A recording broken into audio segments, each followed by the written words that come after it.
आज हम बात करेंगे चैप्टर 6 और चैप्टर 6 में हम क्या सीखने वाले हैं। Introduction to relational databases. ठीक है, कनेक्टिविटी डेटाबेस से और एक CRUD एप्लीकेशन बना के देखेंगे। CRUD का मतलब होता है क्रिएट, रीड, अपडेट, डिलीट। ठीक है, तो एक्चुअली डेटाबेस से कनेक्शन करने के लिए हम PHP में हमें तीन टाइप्स के हम PHP से कम्युनिकेट कर सकते हैं डेटाबेस से। MySQL और PHP तीन तरीके से कम्युनिकेट करता है, राइट। वो तीन तरीका क्या होता है, एक होता है प्रोसीजरल, ठीक है, दूसरा होता है पैरामीटराइज्ड क्वेरी एंड तीसरा होता है हमारा PDO, PHP ऑब्जेक्ट डेटा। ठीक है, तो इस वीडियो में मैं आपको PDO के थ्रू सारे ऑपरेशंस करके दिखाऊंगा। ठीक है, PDO क्या होता है, PHP की लाइब्रेरी होती है जिसको हम यूज करके डेटाबेस से कम्युनिकेट कर पाते हैं PHP के थ्रू। और एक पैरामीटराइज्ड क्वेरी भी होता है, उससे भी हम डेटाबेस से कम्युनिकेट करते हैं। और हम लोग कॉलेज में सीखते हैं जो कि उसी पेज पे डेटाबेस का कनेक्शन भी लिखते हैं, उसी पेज पे डेटाबेस का क्वेरी भी लिखते हैं, उसी पेज पे PHP कोड भी लिखते हैं, यानी कि सेम पेज पे हम सारा काम करते हैं, तो उसको बोलते हैं प्रोसीजरल। ठीक है, तो आज के टाइम पे प्रोसीजरल अप्रोक्स कहीं यूज नहीं होता है। आप मान लो कि बहुत ही फ्यू प्रोजेक्ट में यूज होता होगा, और जो हमारा PDO है जो बहुत वाइडली यूज होता है, इवन हमारे जो फ्रेमवर्क होते हैं PHP के उसमें भी PDO यूज होता है। ठीक है, तो हम PDO से ही सीखेंगे और पूरी ट्यूटोरियल हमारा PDO पे ही रहेगा। डेटाबेस और PHP का जो कम्युनिकेशन होगा वो हमारा PDO के थ्रू ही होगा, राइट। अगर आपको पैरामीटराइज और प्रोसीजरल भी सीखना है तो आप कमेंट करेंगे, मैं उस पर भी वीडियो बना दूंगा। ठीक है, तो PDO का ये लाइब्रेरी कहाँ से आपको डाउनलोड करना है, उसके लिए आपको खोलना है क्रोम और यहाँ पे जाना है codewithcode.com पे। मैं ऑलरेडी डाउनलोड करके रख लिया हूँ, तो आप भी अपने चैप्टर 6 नाम के फोल्डर में एक डेटाबेस नाम का फोल्डर बनाएंगे अलग से, और जो जीप फाइल अभी मैं डाउनलोड करूंगा उसको आपको इसी फोल्डर के अंदर एक्सट्रैक्ट कर देना है। ठीक है, तो आपके पास दो फाइल्स आ जाएंगी, एक config.php, एक database.php नाम से। ठीक है, तो चलिए वो कैसे डाउनलोड करते हैं जिप फाइल। सबसे पहले आपको codewithcode.com खोल लेना है, इसमें आपको नीचे चले जाना है और नीचे जाते ही आपको डाउनलोड कोड नाम का एक मेनू मिलेगा फुटर में, यहाँ पे आपको क्लिक करना है, तो ये आपको रिडायरेक्ट कर देगा कोड स्निप्स पेज पे। और यहाँ पे मैं सारे चैप्टर वाइज कोड भी डालता रहूंगा। यहाँ पे आपको मिल जाएगा server side scripting through PDO। तो यहाँ पे एक डाउनलोड का बटन है, इस पे आपको क्लिक करना है।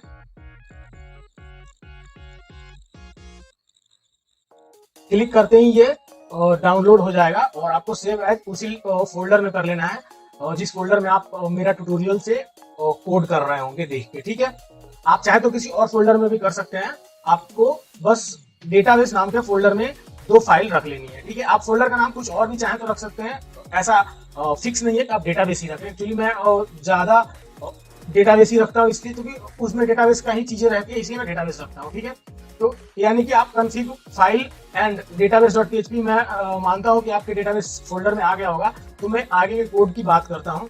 सबसे पहले इस फोल्डर को हमें ओपन करना है VS कोड में। ठीक है, अब VS कोड में मैं ओपन कर लिया इस फोल्डर को, और मैं ये सब करने से पहले मैं अपना लोकल सर्वर और इस बार मैं MySQL को स्टार्ट किया हूँ क्योंकि मुझे डेटाबेस बनाना है इसलिए। ठीक है, तो उस डेटाबेस बनाना है इसलिए मैं MySQL को भी स्टार्ट किया हूँ। तो चलिए जब तक हमारा VS कोड ओपन हो रहा है, एक डेटाबेस में एक टेबल बना के आते हैं हम अपने डेटाबेस में।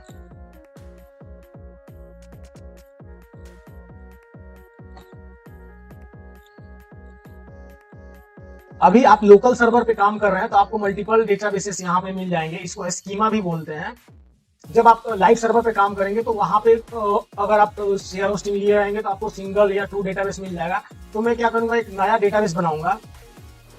क्रिएट न्यू पे क्लिक किया,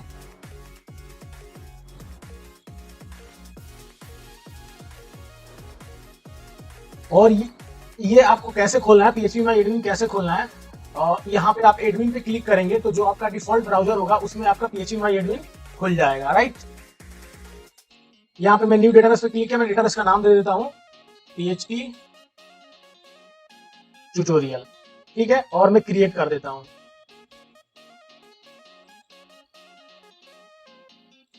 ये हमारा डेटाबेस क्रिएट हो गया PHP ट्यूटोरियल नाम से। अब मैं एक टेबल बना लेता हूं जिसका नाम रहेगा स्टूडेंट।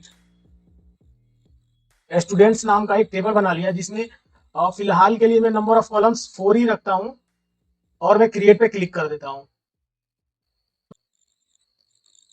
और टेबल क्रिएट हो गया, और टेबल क्रिएट होते ही मेरे से मांग रहा है कि फर्स्ट कॉलम के नाम क्या रहेंगे। तो मैं फर्स्ट कॉलम हमेशा आईडी ही देना चाहिए, क्योंकि ये ऑटो इंक्रीमेंट होगा और यही हमारा प्राइमरी की होगा। प्राइमरी की, फॉरेन की, और भी की होती है, उन सब का डिस्कशन हम लोग करेंगे एक माइस्क्वेल के वीडियो में, इसी ट्यूटोरियल के अंदर। फिलहाल आपको यहाँ पे ऑटो इंक्रीमेंट पे क्लिक करना है। एआई का मतलब ऑटो इंक्रीमेंट, तो ऑटोमेटिक ये प्राइमरी की सेट हो जाएगा। प्राइमरी की सेट हो जाएगा, यानी कि इस टेबल का ये यूनिक की होगा और डुप्लीकेट कभी नहीं हो सकता है, उसको बोलते हैं प्राइमरी की। और ये ऑटो जनरेटेड रहेगा हमेशा, न्यू जनरेट होगा ऑटोमेटिक, ठीक है। और मेरा सेकेंड कॉलम का नाम रहेगा स्टूडेंट नेम, एंड मेरे थर्ड कॉलम का नाम रहेगा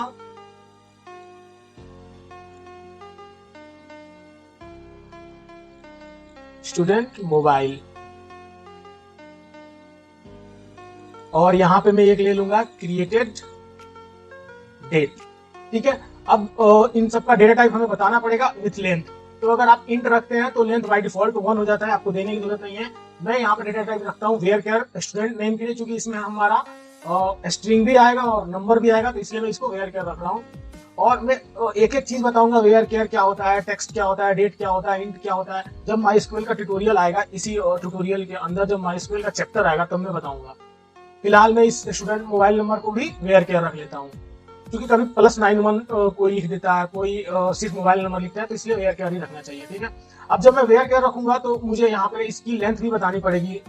तो मैं नेम का लेंथ बता दिया 100, सॉरी, एंड मोबाइल नंबर का लेंथ फिलहाल के लिए मैं 13 ले लेता हूँ, क्योंकि +91 उसके बाद 10 डिजिट का मोबाइल नंबर 13, ठीक है। क्रिएटेड डेट को हम लोग क्या करते हैं, बाय डिफॉल्ट करते हैं डेट एंड टाइम, और यहाँ पे आप सेलेक्ट कर लेते हैं करंट टाइम स्टैम्प। तो इससे क्या होता है, हमें इसमें वैल्यू डालने की जरूरत नहीं होती है, ऑटोमेटिक इस कॉलम में करंट डेट सेट हो जाता है, डेट एंड टाइम सेट हो जाता है, ठीक है। इसका यूज क्या होता है मैं आगे के वीडियो में बताऊंगा। फिलहाल मैं इसको करता हूं सेव।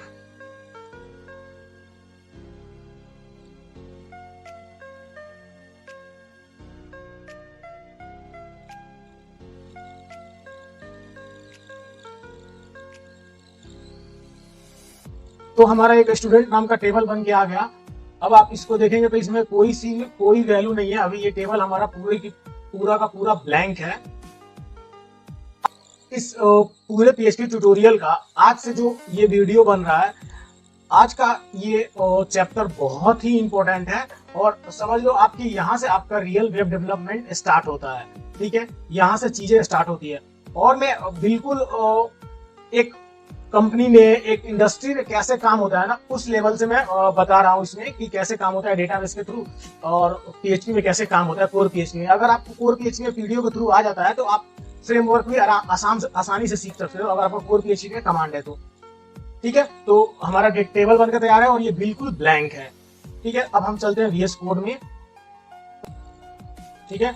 और यहाँ पे जाने के बाद हमें जो 2 फाइल आप मेरे वेबसाइट से डाउनलोड करे हो कोड विद कोड से, तो उसमें आपको 2 फाइल मिलेगी, एक कॉन्फ़िग मिलेगा और दूसरा डेटाबेस मिलेगा। तो आपको database.php में कुछ भी नहीं छेड़ना है, आपको सिर्फ और सिर्फ कॉन्फ़िग में जाके अपना और डेटाबेस का क्रेडेंशियल्स डालने हैं। जैसे डेटाबेस का क्रेडेंशियल्स बोले तो डेटाबेस का यूजर नेम, डेटाबेस का पासवर्ड, डेटाबेस का नेम जिसको हम लोग स्कीमा नेम भी बोलते हैं।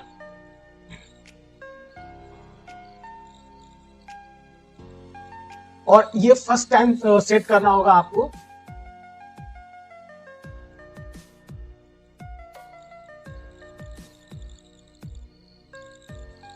दोबारा आपसे कभी ये सेट करने के लिए नहीं बोलेगा, ठीक है। तो हमारा डेटाबेस का नाम है PHP ट्यूटोरियल।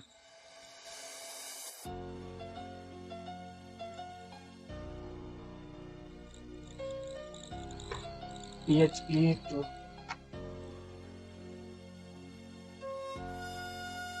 कंफर्म करने के लिए आप जाएंगे यहाँ पे देखिए PHP ट्यूटोरियल, ये टेबल का नाम है हमारा।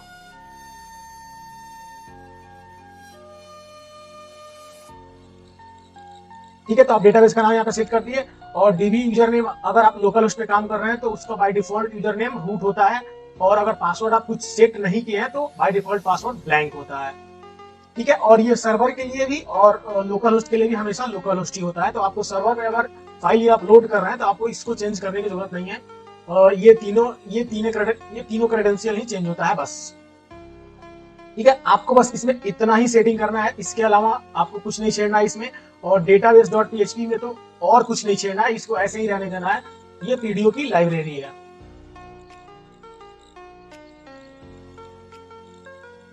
इसमें आपको A to Z फंक्शंस मिल जाएंगे बने बनाए, जिसको यूज करके आप अपना प्रोग्रामिंग बहुत ही आसान कर सकते हो। और जो कम्युनिकेशन होता है डेटाबेस का PHP के थ्रू, वो बहुत ही आसान कर सकते हो आप, क्योंकि इसमें एक एक चीज, हर एक फंक्शन डिफाइन है। ठीक है, तो मैं बताता हूँ इसको यूज कैसे करना है। फिलहाल इसको मैं यहाँ पे कर देता हूँ क्लोज, और मैं चलता हूँ अपनी मेन डायरेक्टरी में। मैंने डेटाबेस डायरेक्टरी बंद कर दिया, क्योंकि मैं कॉन्फ़िग फाइल में अपना डेटाबेस कनेक्शन सेट कर दिया। ठीक है, अगर आपको चेक करना है डेटाबेस कनेक्ट हुआ है कि नहीं, तो मैं क्या करता हूँ, उसके लिए रूट पे मैं एक फाइल बनाऊंगा जिसका नाम रहेगा index.php। ठीक है, हर बार मैं index.php ही बनाता हूँ। और यहाँ पे मैं स्टार्ट करूंगा PHP स्टार्ट, PHP क्लोज,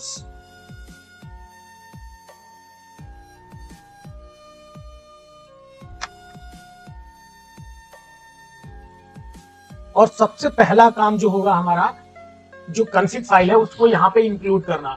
तो PHP में इंक्लूड करने के लिए हम PHP का बना बनाया फंक्शन होता है, एक होता है रिक्वायर्ड, एक होता है रिक्वायर्ड ऑन्स, एक होता है इंक्लूड। और तीनों में ना सिल्ली सा डिफरेंस है, लेकिन बहुत इंपॉर्टेंट है वो जानना कि क्या डिफरेंस है तीनों में। ठीक है, इंक्लूड का मतलब होता है आप फाइल को इंक्लूड कर दो, ये फाइल जो भी फाइल को आप इंक्लूड करोगे उसका पूरा कोड इस पेज पे आ जाएगा। ठीक है, तो उसका मतलब होता है इंक्लूड। एक होता है रिक्वायर्ड। रिक्वायर्ड क्या होता है, इंक्लूड क्या होता है कि अगर इंक्लूड का फाइल लोड हुआ या नहीं हुआ, फिर भी हमारा नीचे का कोड चल जाएगा। जो कोड मैं यहाँ पे लिखूंगा वो कोड चलने लगेगा। ठीक है, रिक्वायर्ड का क्या मतलब होता है, रिक्वायर्ड का मतलब हो जाता है कि अगर जब तक वो फाइल लोड नहीं होगी प्रॉपर, जो आप रिक्वायर्ड लिख के लोड कराना चाहोगे,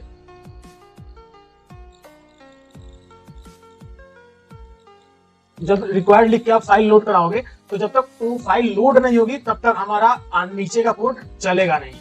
ठीक है, तो ये होता है रिक्वायर्ड। और इंक्लूड तो आप समझ ही गए, फाइल लोड हो या ना हो हमारा आगे का कोड चल जाएगा। तो अगर आप ऐसा कुछ चाहते हैं कि बिना इस फाइल के लोड हुए नीचे का कोड चल जाए, तो आप यूज करेंगे इंक्लूड। अदरवाइज आप चाहते हैं कि बिना ये फाइल लोड हुए, जो आप फाइल लोड करा रहे हो, बिना लोड हुए कोड ना चले नीचे का, या फिर आप जानते हो कि इसके बिना नीचे का कोड में एरर देने लगेगा, तो आप इसको लिख दोगे रिक्वायर्ड। ठीक है, तो अगर ये फाइल लोड नहीं होगी, बाई चांस सर्वर स्लो है या किसी और कारण से लोड नहीं हुआ, तो आगे कोड नहीं चलेगा, एरर आ जाएगी यहाँ पे। ठीक है, और एक और होता है हमारा रिक्वायर्ड वंस। रिक्वायर्ड वंस ये क्या होता है, ये क्या होता है, जैसे कि कोई एक पेज है जो बार बार लोड हो रहा है, और वो हर एक बटन के क्लिक पे या हर एक इवेंट पे वो पेज लोड हो रहा है, तो उसमें क्या है, उस जगह पे हमें रिक्वायर्ड वंस लिखना चाहिए कि एक बार अगर हमारा ये पेज लोड हो गया, सपोज ये index.php है और ये index.php में बार बार लोड कर रहा हूं, तो हमारा वेबसाइट हेवी ना हो और ज्यादा जल्दी खुले, इसके लिए हमें क्या करना पड़ेगा, रिक्वायर्ड वंस लिखना पड़ेगा। एक बार ये पेज को लोड कर लेगा, दोबारा लोड नहीं करेगा। ठीक है, दोबारा लोड नहीं करेगा मतलब लोड करके अपने पास ही रख लेगा, इस पेज पे ही रख लेगा, दोबारा से बार बार जाके इस फाइल को लोड नहीं करेगा। यानी कि अगर आप रनिंग टाइम पे कुछ चेंज करोगे ना, तो रिक्वायर्ड वंस में वो रिफ्लेक्ट नहीं करेगा। ठीक है, तो आपके ऊपर, टोटली आपके ऊपर डिपेंड करता है कि तीनों में से आपको कौन सा लिखना है। मैं फिलहाल सिंपल इंक्लूड वाला आपको बता देता हूं। मैंने किया फाइल इंक्लूड। ठीक है, मैं यहीं पे तीनों कमेंट कर दिया हूं, आप देख लेना आपको कौन सा लोड करना है। मैंने फाइल को इंक्लूड कर लिया, और इंक्लूड अगर चेक करना है कनेक्शन सक्सेसफुल हुआ है कि नहीं, उसके लिए आप यहाँ पे लिखेंगे डीबी के साथ ये एरो लगाएंगे, क्योंकि डीबी क्या है, हमारा क्लास है और मैं इसके ऑब्जेक्ट को एक्सेस करना चाहता हूं, इसलिए मैं एरो लगाऊंगा। और एरो में लिखूंगा QUERY क्वेरी। ठीक है, ऑलरेडी हमारा क्वेरी बना हुआ है इस DB नाम के क्लास में। ठीक है, यहाँ पे लिखते हुए सेमीकोलन लिखूंगा और इसके अंदर मैं अपना एक MySQL का क्वेरी लिखूंगा, select स्टार फ्रॉम, और हमारे टेबल का नाम क्या है, STUDENT स्टूडेंट्स। ठीक है, अगर आपको ये समझ में नहीं आ रहा है कि ये क्या है तो मैं इसको बता दूं, ये MySQL की क्वेरी है और हम इसी ट्यूटोरियल में सीखेंगे MySQL प्रॉपर 0 से। ठीक है, अभी के लिए आप इसको ऐसे ही लिख दे जैसे मैं लिखा हूं।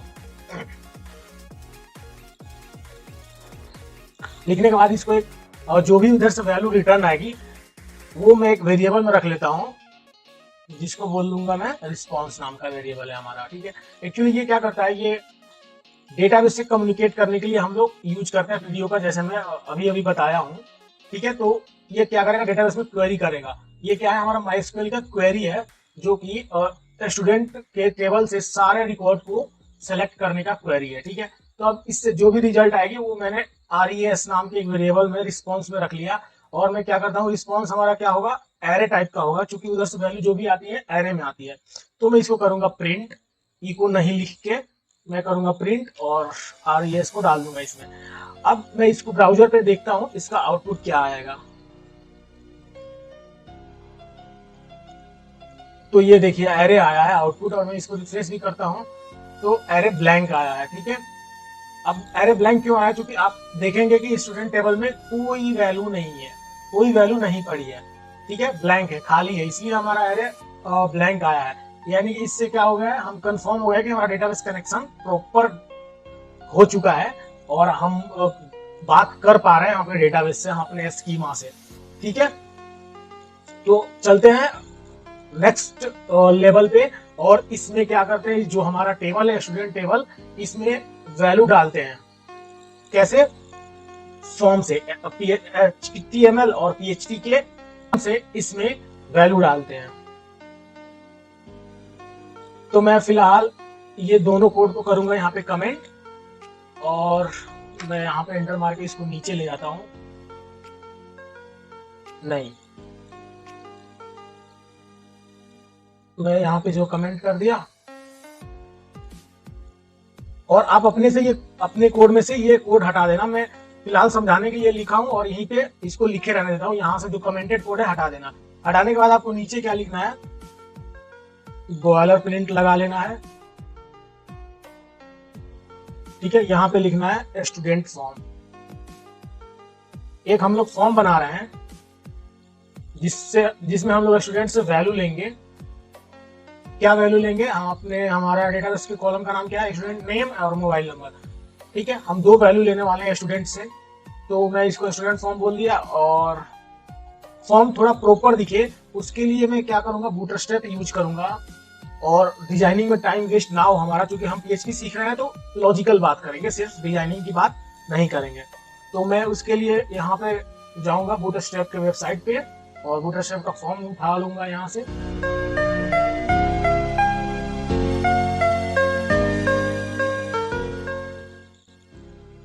जब आप यहाँ पे बूटस्ट्रैप फॉर्म लिखेंगे तो आपको फर्स्ट लिंक मिल जाएगा, यहाँ पे आपको क्लिक करना है फॉर्म पे।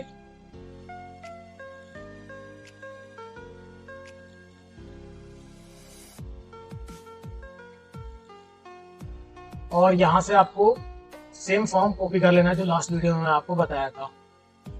कॉपी करके यहाँ पे पेस्ट करने से पहले आपको करना पड़ेगा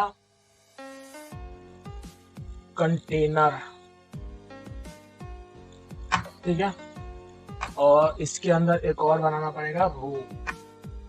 ठीक है, अब यहाँ पे आपको पेस्ट कर देना है। जैसे ही आप इसको पेस्ट करेंगे, मैं थोड़ा सा इसको फॉर्मेट कर लूं, कहाँ गया, ये रहा फॉर्मेट।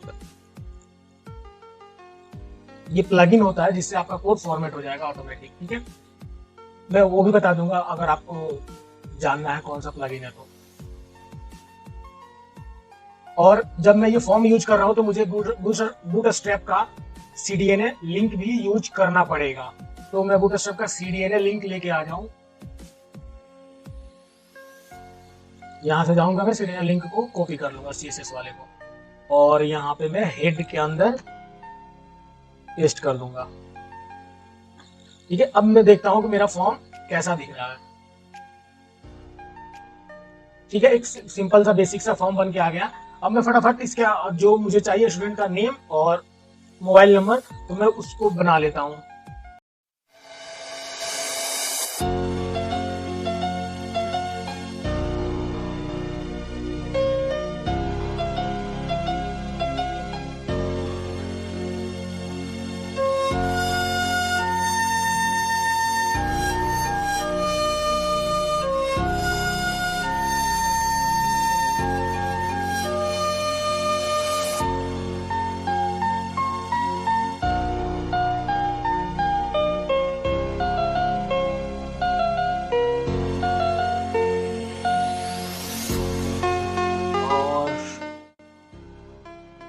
इसको मुझे कंटेनर के अंदर लिखना पड़ेगा।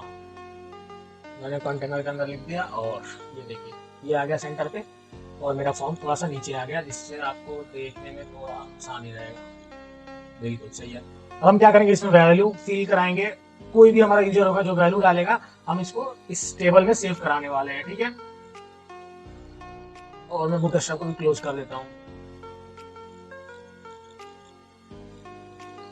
अभी मैं आपको पीएचपी के पीडीओ मेथड्स बताऊंगा, और सेम आप पीडीओ क्लास यूज करके एजेक्स के थ्रू भी वैल्यू को डाल सकते हैं डेटाबेस में, और एपीआई की तरह इसको यूज कर सकते हैं। ठीक है, तो मैं आगे के वीडियोस में बताऊंगा जिसको आप एजेक्स कॉल करके सेम लाइब्रेरी यूज करके आप डेटाबेस से कैसे कम्युनिकेट कर सकते हैं। ठीक है, फिलहाल मैं फॉर्म को सबमिट करा के कर रहा हूँ without JavaScript, only HTML and PHP। तो मुझे क्या करना पड़ेगा, जो हमारा डेटाबेस का फोल्डर है, इसके अंदर मैं एक और फाइल बनाऊंगा जिसका नाम रहेगा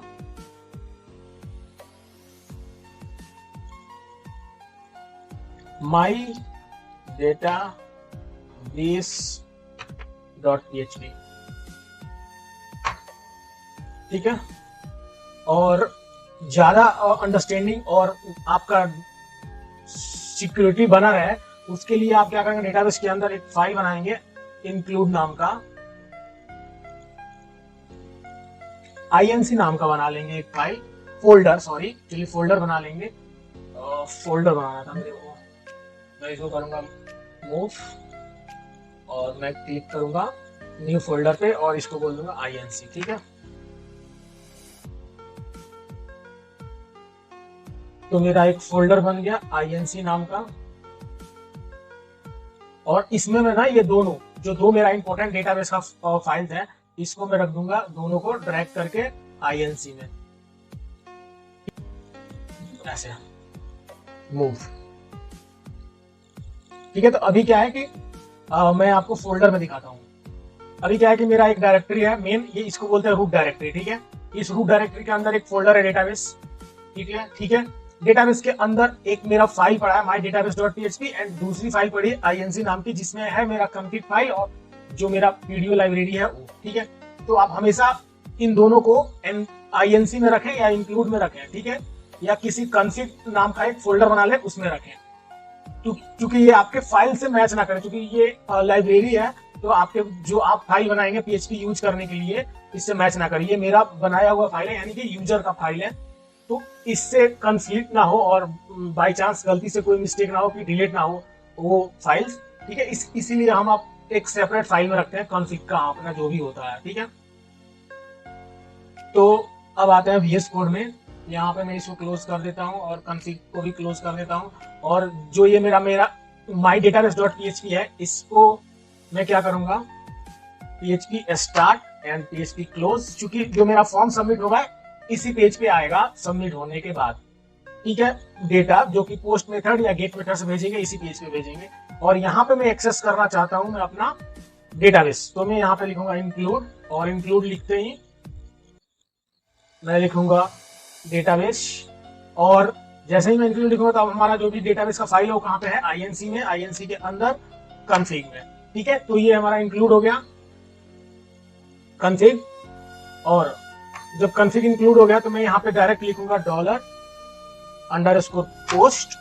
पोस्ट के बाद जो भी मेरा फील्ड का नाम है, जैसे कि स्टूडेंट नेम, इसको मैंने रिसीव किया यहाँ पे, स्टूडेंट नेम को रिसीव कर लिया पोस्ट मेथड से।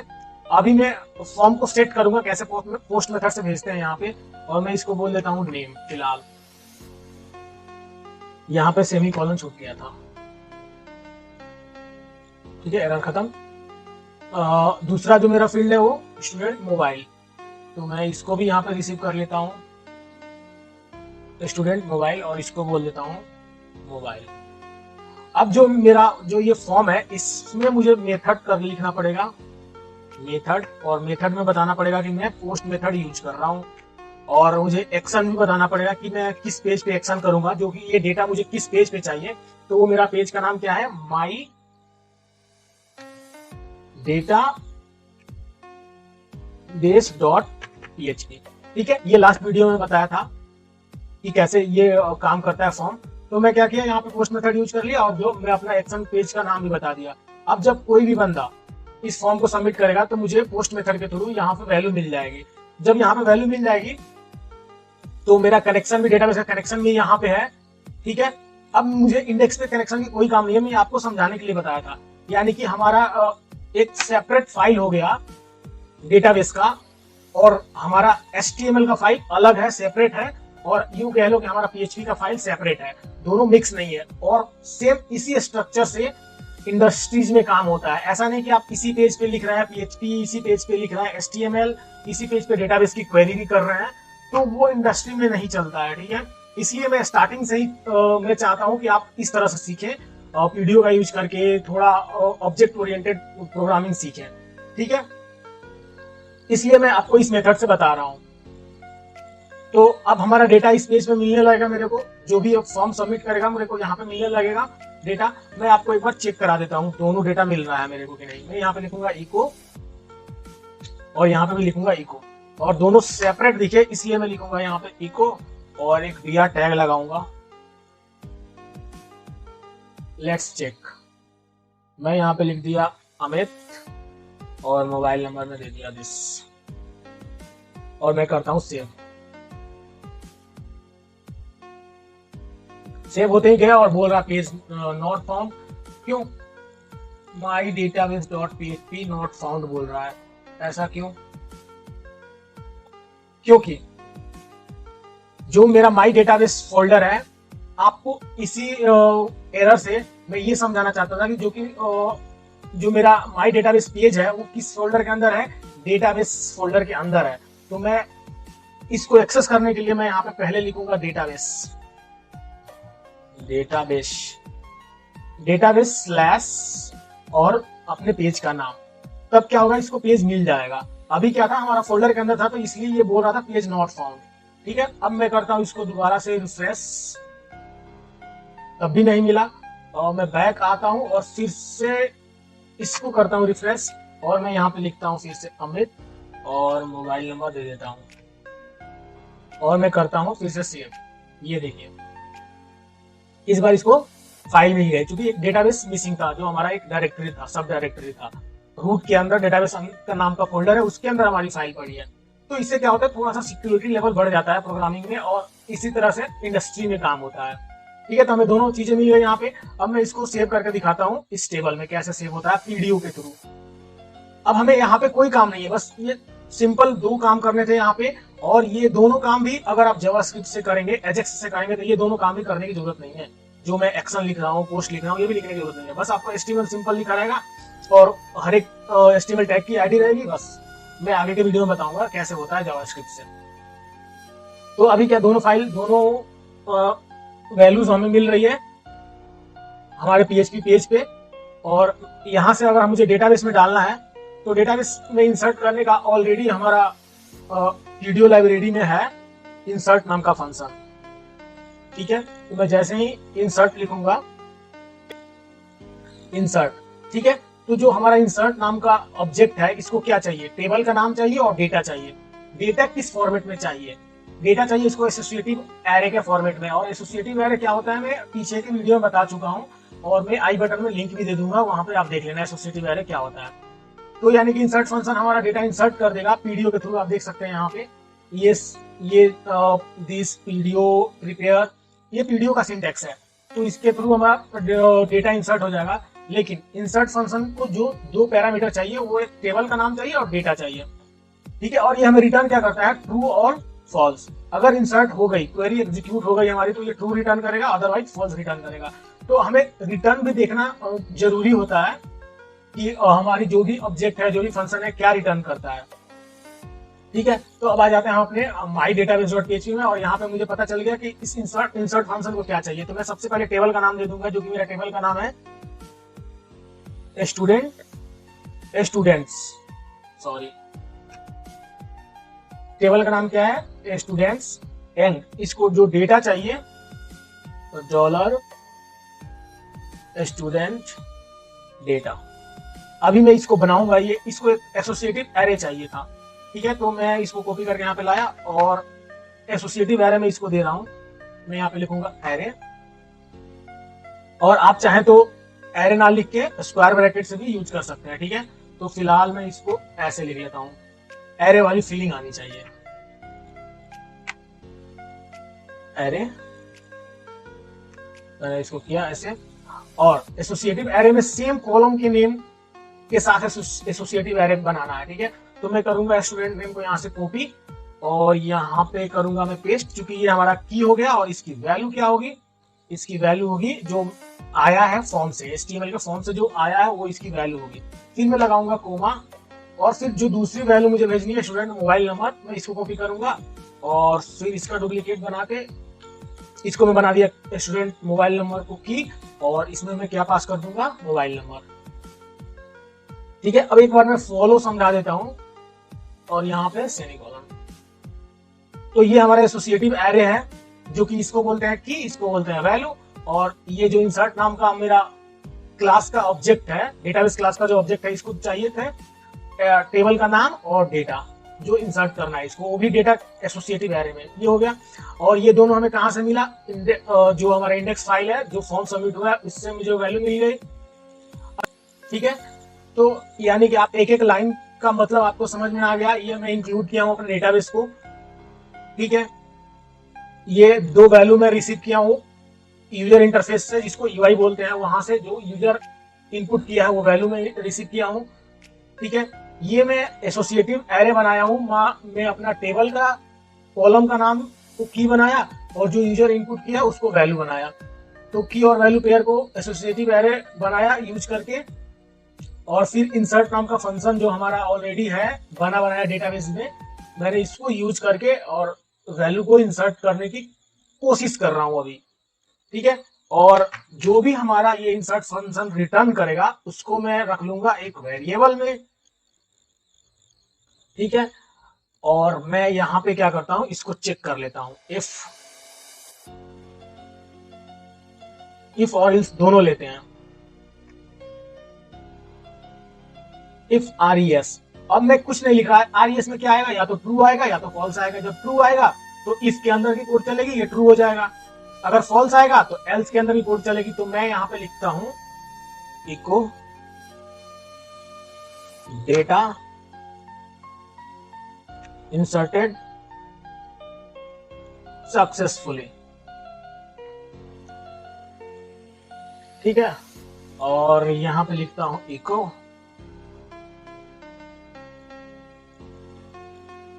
something went wrong, please try again, ठीक है। तो अब चलते हैं, टेस्ट करते हैं कि हमारा डेटाबेस में वैल्यू इंसर्ट हो रही है कि नहीं हमारे फॉर्म से। मैं फिर से बैक आया और इसको मैं रिफ्रेश किया, और मैं यहाँ पे वैल्यू डालता हूँ अमित, और यहाँ पे मैं डाल देता हूँ मोबाइल नंबर, और मैं करता हूँ सेव पे क्लिक। ये देखिए, something went wrong, please try again. क्यों, हमारा वैल्यू इंसर्ट नहीं हुआ। अब क्यों नहीं इंसर्ट हुआ, यहाँ पे भी एक बार देख लेते हैं।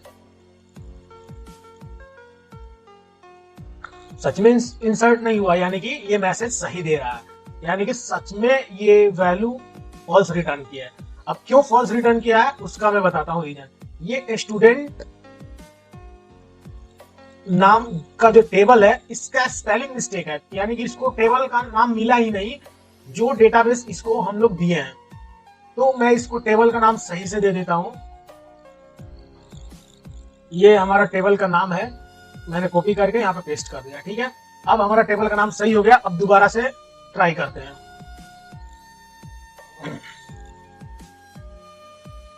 मैंने किया रिफ्रेश और यहाँ पे देता हूं इस बार सुमित और मोबाइल नंबर दे देता हूं, करता हूं सेव। ये देखिए डेटा इंसर्टेड सक्सेसफुली। तो हम लोग डेटाबेस में चल के देखते हैं कि डेटाबेस में डेट वैल्यू आई कि नहीं आई। तो मैं इसको कर लेता हूं फिर से ब्राउज पे क्लिक।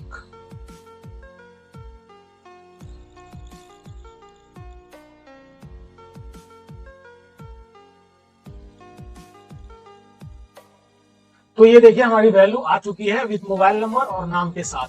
और ये डेट हम लोग भेजे नहीं है PHP से, लेकिन ये MySQL ऑटोमेटिक क्रिएट कर दिया है, जो कि हम लोग current date and time set किए थे उसके थ्रू। ठीक है, और हमारा आईडी ऑटो जनरेट 1 आ गया। ठीक है, अब जब मैं दूसरी वैल्यू इंसर्ट करूंगा तो ये हमारा आईडी ऑटोमेटिक 2 हो जाएगा और डेट भी उसके अकॉर्डिंग आ जाएगा। ठीक है, तो मैं फिर से आता हूं बैक और मैं यहाँ पे करता हूँ रिफ्रेश और मैं डालता हूं नाम कोड विथ कोड और एक मोबाइल नंबर डाल देता हूं।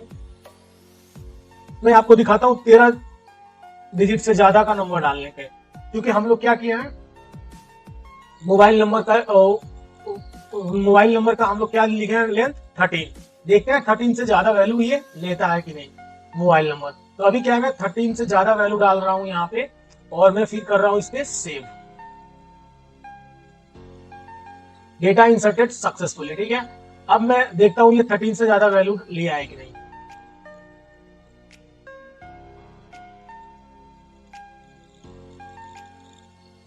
तो हमारा दूसरा वैल्यू भी आ चुका है और आईडी ऑटोमेटिक जनरेट हो गया है और स्टूडेंट का नाम भी आ गया कोड विद कोड। अब मैं इसको काउंट करके दिखाता हूं 2 4 6 8 10 12 13, यानी कि 13 के बाद की जो भी वैल्यू थी इसने इग्नोर कर दिया, अपने अंदर लिया ही नहीं। क्यों? क्योंकि हम लोग इसका मैक्सिमम लेंथ सेट किए हैं 13 से ज्यादा इसमें वैल्यू कैरेक्टर आ ही नहीं सकता। ठीक है, तो यानी कि सभी चीज हमारा प्रॉपर काम कर रहा है और आप देख लीजिए कि कितना आसानी से पीडीएफ लाइब्रेरी के थ्रू आप डेटाबेस में वैल्यू को इंसर्ट कर सकते हैं। प्रोसीजर में थोड़ा सा प्रॉब्लम होती है, सभी चीजें एक ही पेज पे होता है। तो जो मैं ये तरीका बताया हूँ इंडस्ट्री में यही तरीका यूज होता है। तो आई होप आपको ये सारी चीजें समझ में आई होगी। अगर फिर भी कुछ प्रॉब्लम है आपको डेटा इंसर्ट करने में, लाइब्रेरी को इंक्लूड करने में, यूज करने में, तो आप लाइव सेशन हमारा ज्वाइन कर सकते हैं संडे को, जो कि 8 से 9 हर संडे को होगा। ठीक है, अब हम बात करते हैं नेक्स्ट टॉपिक का। एक CRUD एप्लीकेशन बनाते हैं जिसमें हम लोग क्या करेंगे डेटाबेस में इंसर्ट करेंगे, क्रिएट करेंगे यानी कि इंसर्ट करेंगे, फिर उसी वैल्यू को रीड करेंगे, अपडेट करेंगे एंड डिलीट भी करेंगे। ठीक है, तो अभी तो हम लोग डेटाबेस कनेक्टिविटी देख ली है और एक छोटी सी वैल्यू इंसर्ट करके भी देख ली है। अब चलते हैं इसको रीड कैसे करते हैं वो दिखाता हूं मैं। तो मैं एक दूसरा फाइल बनाऊंगा यहाँ पे और मैं उसका कनेक्शन इस पेज पे भी दे देता हूँ। इस पेज पे कहाँ दूंगा मैं कनेक्शन, आपको जस्ट इसी बटन के आसपास में एक बटन मिल जाएगा लिस्ट स्टूडेंट। मैं इसको करता हूँ कॉपी और यहाँ पे मैं बटन देता हूँ लिस्ट स्टूडेंट्स। ठीक है, और ये टाइप में क्या रहेगा बटन नॉट सबमिट। अब मैं इसको करता हूँ रिफ्रेश, तो ये देखिए यहाँ पे लिस्ट स्टूडेंट नाम का बटन बन के आ गया। और मैं ये बटन ना रख के इसको बना देता हूँ एंकर टैग, क्योंकि मुझे यहाँ से रिडायरेक्ट कराना है। ठीक है, तो टाइप को हटाना पड़ेगा, यहाँ से मैंने हटा दिया और यहाँ पे एंकर टैग लगाना पड़ेगा। ठीक है, और यहाँ पे मैं एक पेज बनाऊंगा। अभी फिलहाल मैं लिख लेता हूँ यहाँ पे लिस्ट students.php। ठीक है, और इस पेज का नाम मैं कॉपी कर लेता हूँ, कॉपी, और यहाँ पे मैं कर लेता हूँ इसको पेस्ट। ठीक है, अब इसका भी कुछ डिजाइन होगा जिसमें सीरियल नंबर आएगा, स्टूडेंट के नाम आएंगे, एक टेबल रहेगा और फिर उस लास्ट में क्रिएटेड डेट आएगा, फिर एक्शन बटन आएंगे। और सेम इंडस्ट्री में ऐसे ही होता है कि हम वैल्यू को इंसर्ट करते हैं, फिर रीड करते हैं, फिर डिलीट करते हैं, अपडेट करते हैं। बस ये 4 चीजें होती है ना, बहुत इंपॉर्टेंट होता है। ये 4 चीजें आप किसी भी लैंग्वेज में सीख गए तो आप उस लैंग्वेज में पकड़ हो गई आपकी थोड़ी बहुत, ठीक है। तो मैं लिस्ट के लिए क्या करूंगा, फिर से बूटस्ट्रैप पे जाऊंगा। इस बार मैं बूटस्ट्रैप का टेबल लूंगा, रिस्पॉन्सिव। मैं इसलिए इसको यूज कर रहा हूं कि हमारा डिजाइनिंग का टाइम बच जाए और अच्छी लुक मिले हमारे ट्यूटोरियल को, ठीक है। तो मैं ये एक टेबल ले लूंगा इसका, मैं किया इसको कॉपी, और मैं यहाँ पे बॉयलर प्रिंट लगा लूं पहले, और स्टूडेंट्स लिस्ट, और फिर से मैं यहाँ मुझे कंटेनर लेना पड़ेगा। यहाँ पे कंटेनर क्या करता है, दोनों साइड से थोड़ा सा पैडिंग क्रिएट कर देता है। और फिर मैं एक रो भी ले लेता हूँ और इसके अंदर पेस्ट कर दूंगा टेबल, और मैं इसको कर लूंगा फॉर्मेट, ठीक है। अब मैं क्या करता हूँ, क्लिक करता हूँ लिस्ट स्टूडेंट पे, तो ये हमारा टेबल कैसा खुल के आ रहा है, बिल्कुल खराब सा। क्यों? क्योंकि हमें CDNA लिंक भी लगाना पड़ेगा। अगर मैं बूटस्ट्रैप का चीजें यूज कर रहा हूँ तो मुझे CDNA लिंक भी लगाना पड़ेगा। तो मैं गया लिस्ट स्टूडेंट पे, मैं इंडेक्स पे लगाया था CDNA लिंक, तो वहां से मैं कॉपी करके और यहाँ पे पेस्ट कर लिया, यहाँ पे लगा लिया, ठीक है। अब मैं इसको करता हूँ रिफ्रेश। ये देखिए कितना अच्छा टेबल बन के आ गया और कितना जल्दी। और इसको थोड़ा सा अच्छा देखने के लिए मैं वहीं फिर से करूंगा सेंटर टैग, सेंटर के अंदर H1, सॉरी सेंटर के अंदर H1, यार क्या हो गया, H1, और यहाँ पे लिखूंगा स्टूडेंट लिस्ट। अब करते हैं इसको रिफ्रेश, ठीक है। स्टूडेंट लिस्ट बन गया। अब स्टूडेंट लिस्ट में हमारे पास क्या क्या है, तो सीरियल नंबर आएगा, ही आएगा, फर्स्ट नेम लास्ट नेम हमारा तो एक ही है। तो यहाँ पे मैं लिखता हूँ स्टूडेंट नेम, यहाँ पे लिखता हूँ मैं मोबाइल नंबर, और यहाँ पे क्रिएटेड डेट, और एक और बढ़ा देते हैं जिसको हम लोग बोलेंगे एक्शन बटन, राइट। तो मुझे इसको बोलना पड़ेगा, फर्स्ट नेम को student name, and last name को बोलना पड़ेगा मोबाइल नंबर, और इसको बोलना पड़ेगा क्रिएटेड डेट, ठीक। और साथ ही साथ मुझे इसमें भी वैल्यू बढ़ानी पड़ेगी।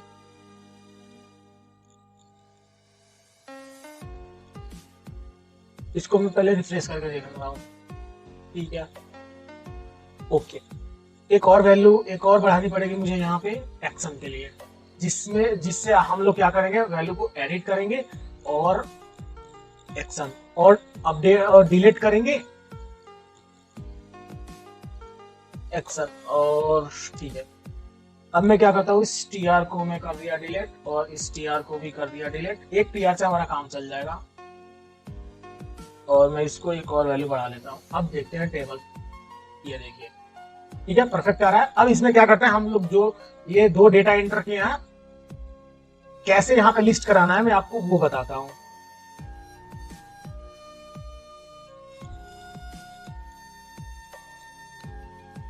तो इस पेज पे वैल्यू लिस्ट कराने के लिए या तो हम जावास्क्रिप्ट का यूज करते, जावास्क्रिप्ट और एजेक्स का यूज करके हम लोग document.ready पे एक API कॉल करके वैल्यू को लिस्ट करा सकते थे। बट अभी हम जावास्क्रिप्ट और एजेक्स में नहीं जाते हैं। अभी तो मैं जो प्रॉपर PHP से कैसे लिस्ट कराते हैं मैं वो बताता हूँ आपको। तो उसके लिए आपको सबसे पहले HTML स्टार्ट से पहले ही आपको PHP स्टार्ट और PHP क्लोज करना पड़ेगा। और यहाँ पे भी आपको डेटाबेस कनेक्शन को लेके आना है। तो उसके लिए आप क्या करोगे, इंक्लूड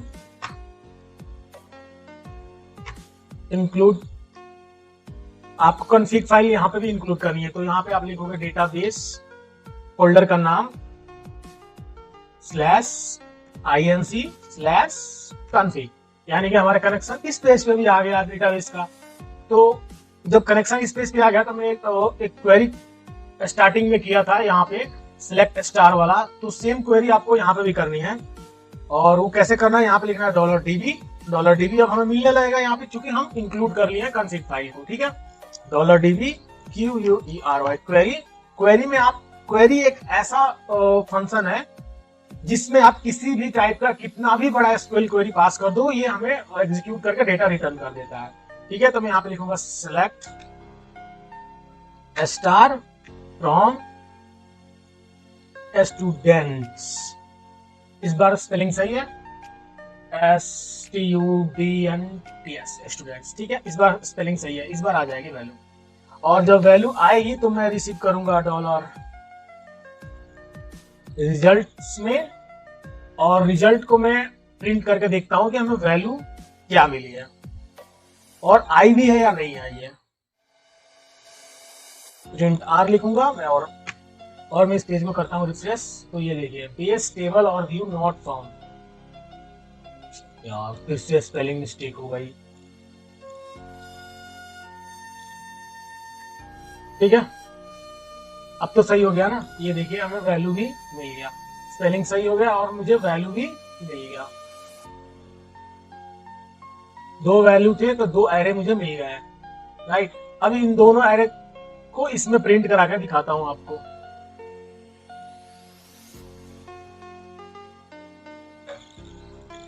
एसोसिएटिव एरे है, यानी कि इसको अगर रिट्रीव करना है आपको तो क्या लगाना पड़ेगा आपको। उसके लिए मैं यहां पे आऊंगा और PHP स्टार्ट, PHP क्लोज,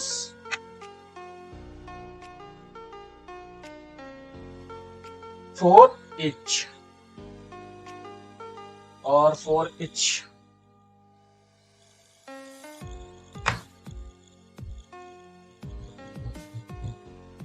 जैसे ही for each लगाया तो ये बोल रहा है मेरे को वैल्यू दो, तो मैं इसको एरे दे दिया और इसने की को वैल्यू में डाल दिया, की में जो भी वैल्यू थी उसको वैल्यू में डाल दिया।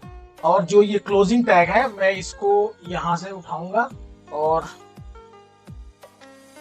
मैं क्या करता हूँ यहाँ पे क्लोज कर दिया, और फिर से मैं यहाँ पे क्या करूँगा PHP को स्टार्ट कर दिया और जो मैं PHP क्लोजिंग टैग यहाँ पे पेस्ट कर दिया। अब क्या होगा मैं आपको समझाता हूँ, इसको मैं कर देता हूँ कमेंट। होगा क्या, ये फॉर ईच लूप क्या करता है, जब तक इस एरे में वैल्यू है तब तक चलाएगा ये, और ये साथ ये दोनों एक हमारा जो रो होगा वो हर बार रिपीट होगा, ठीक है। क्योंकि नंबर ऑफ रिकॉर्ड के अकॉर्डिंग नंबर ऑफ रोज बनेंगे, तो मैं अगर इसको अभी रिफ्रेश करूंगा तो अभी क्या ये मार्क वाला ही है, क्योंकि मैं डायनेमिक वैल्यू डाला नहीं हूं अभी तो यही है, स्टैटिक वैल्यू ही है। लेकिन इसी को ये कितने बार चलाएगा, जितना हमारा वैल्यू आया है डायनेमिक, 2 टाइम्स आया है तो 2 टाइम्स इसको चलाएगा। लेट्स सी, ये देखिए 2 टाइम्स चला दिया। अब मैं कंफर्म हो गया कि हमारा जो वैल्यू था इसमें 2 था और इसने 2 हमें रिटर्न किया, और ये 2 टाइम्स लूप भी चल गया हमारी। तो 2 टाइम्स लूप चल गई तो मैं क्या करता हूँ वैल्यू को डायनेमिक कर देता हूँ यहाँ पे, और डायनेमिक करने के लिए मैं क्या करूंगा, वैल्यू को अगर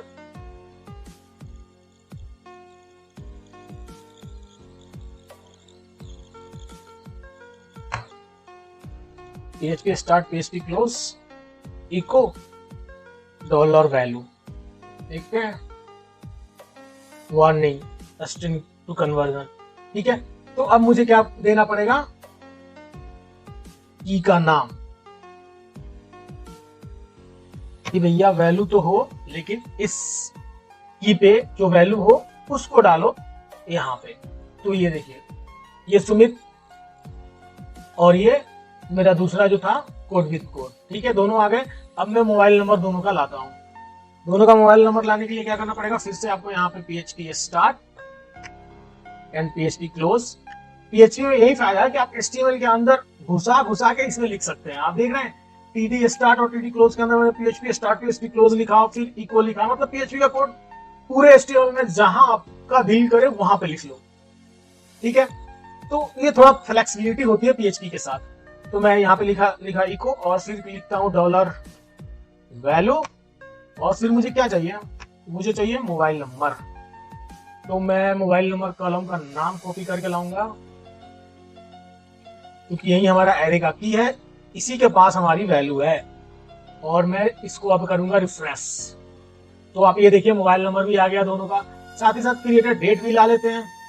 तो मैं टाइम ज्यादा वेस्ट ना हो, इसको करूंगा कॉपी, यहाँ पे कर दूंगा पेस्ट। और जो मेरा क्रिएटेड डेट कॉलम का नाम है, मैं इसलिए कॉपी पेस्ट कर रहा हूँ ताकि आपको समझ में आए कि कौन सी वैल्यू कहां से जाके कहां रख रहा हूं मैं, ठीक है, और कौन सी वैल्यू कहां से जानी चाहिए। सॉरी, एक्चुअली ये कॉपी नहीं हुआ क्या, अभी हो गया, ठीक है। मैं यहाँ पे करता हूँ पेस्ट, क्रिएटेड डेट आ गई। तो मैं इसको भी दिखा दूं आपको, तो ये देखिए क्रिएटेड डेट मेरे को मिल गया। अब एक्शन में क्या करना है, मुझे एक्शन में क्या करना है, 2 बटन लगाने हैं, जिससे एक एडिट का बटन और एक डिलीट का बटन, ठीक है। तो मैं एक बटन लगा लेता हूं, एडिट वाला तो हमारा रहेगा एंकर टैग। तो यहाँ पे मुझे 2 बटन लगाने हैं।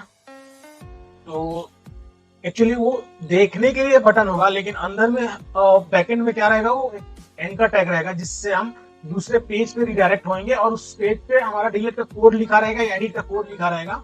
तो मैं यहाँ पे एक एंकर टैग यूज कर लेता हूँ, जिसको मैं बोल देता हूँ edit.php पे चले जाना, क्वेश्चन मार्क और वैल्यू क्या लेके जाना, एस आई डी मतलब स्टूडेंट आईडी, ठीक है। और स्टूडेंट आईडी की वैल्यू मैं अभी इसको पास करूंगा, फिलहाल मैं यहाँ पे लिख देता हूँ एडिट, ठीक है। और सेम एक और मैं बनाऊंगा एंकर टैग, जो हमारा काम क्या करेगा, delete.php पे जाना, डिलीट करके आ जाना, और इसको मैं बोल देता हूँ डिलीट, ठीक है। अब मैं इस आउटपुट दिखाता हूँ आपको, ये देखिए सिंपल सा बटन बन के आ गया एडिट और डिलीट का। तो इसको थोड़ा सा डिजाइन कर लेते हैं, ज्यादा टाइम नहीं लूंगा मैं आपका। क्लास, और बूटस्ट्रैप का क्लास होता है बीटीएन और वार्निंग, एडिट को वार्निंग से दे सकते हैं, ठीक है। तो ये देखिए बटन बन गया। और अगर आप डिलीट की बात कर रहे हैं तो डिलीट को पक्का से पक्का देना चाहिए डेंजर, ठीक है। बीटीएन और इसको मैं बोलता हूं डेंजर। लेट्स सी, ये डिलीट का बटन कितना सुंदर सा बन के आ गया, ठीक है। अब हाँ, मैं इसकी बात कर रहा था, यहाँ पे क्या है कि जब जो ये वैल्यू लिस्ट हो रही है, सपोज एक सुमित लिस्ट हो रहा है, कोड हो रहा है, तो अगर मैं इसको एडिट करने जा रहा हूं तो मुझे इसका आईडी चाहिए, जब ही तो मैं यहाँ पे अपडेट की जब क्वेरी चलाऊंगा तो आईडी, इसकी आईडी क्या है 1 और इसकी आईडी क्या है 2। तो जब मैं अपडेट कराना चाहूंगा सुमित वाले रो को, तो मुझे इसकी ये प्राइमरी की चाहिए, जब भी मैं पर्टिकुलर इस रो को अपडेट कर पाऊंगा, अदरवाइज सभी रो अपडेट हो जाएंगे, तो वो तो बहुत ही बुरा हो जाएगा। तो इसलिए मुझे आईडी चाहिए। अब आईडी लेने के लिए मैं इसलिए क्या कर रहा हूँ, मैं यहाँ पे लिख रहा हूँ कि edit.php क्वेश्चन मार्क और एस आई डी मतलब स्टूडेंट आईडी इक्वल टू, अब मैं यहाँ पे क्या करूंगा, आईडी पास करूंगा। इसको आईडी पास करने के लिए हमें आईडी कहाँ से मिल रही है, जो वैल्यू हमारी जो एरे 1 के आई है एसोसिएटिव एरे ऊपर में, वहीं से मिल रही है। तो मैं यहाँ पे लिखूंगा डॉलर और मैं यहाँ पे लिखूंगा वैल्यू, और जो मेरा की का नाम होगा यहाँ पे होगा आईडी, ठीक है। अब मैं आपको एक चीज दिखाता हूँ, इसको थोड़ा सा स्पेस दे देते हैं। जब मैं इसमें माउस हावर कर रहा हूँ तो आप नीचे देखना आईडी ब्लैंक आ रही है, क्यों?